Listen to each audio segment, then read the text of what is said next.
Quilty friends, I'm Natalia Bonner, back again with another little machine quilting video.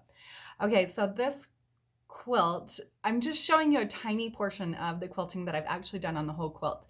I will have a full video walking you step by step through several portions of this quilt over on my Patreon page. So if you want more, make sure you check out my Patreon page. There's lots of really great, awesome information over there. You just search my name, Natalia Bonner, on Patreon. But today I'm going to show you the turtle and just a little bit of the quilting that I did on him. I love blocks like this, and I love quilts like this where there's a lot of figurative type blocks on here, and I feel like I'm really able to bring the quilt to life with my machine quilting. So I hope that you are able to find as much inspiration in this as I did. Just a couple of quick things before we actually get to the video. I do all of my machine quilting on a Gammill 22-inch machine. You can see her right over there. The thread that I'm using on this quilt, the color number is 402. It's So Fine thread by Superior Threads. And then I'm using bottom line thread on my bobbin. That's my favorite thread combination. Now I do have a few different thread clubs that we would love to have you join over on our website. It's peaceandquilt.com. Plus all the yummy threads are over there too. The batting that I'm using on this particular quilt is 1 layer of Quilter's Dream wool.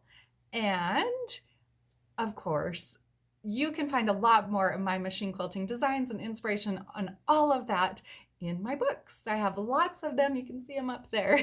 So I hope you enjoy this video and find a little bit of inspiration in this.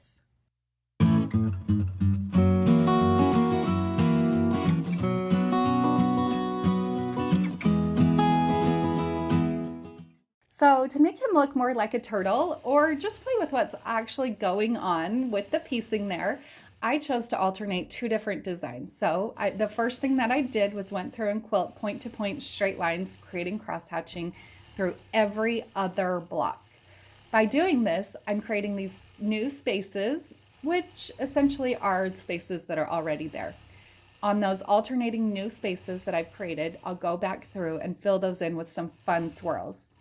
Pay attention as I'm quilting these, and you can see that I am using either the ditch to travel, or I'll travel from one swirl to the next. Now, as you look at this, you can also see out on his feet and on his head, I did go through and stitch just an inside echo line. That's 1/4 of an inch from the outside of the block. By adding that inside echo, it creates a nice break from the outside design, from the outside of the block to the inside, and just adds a little element of interest.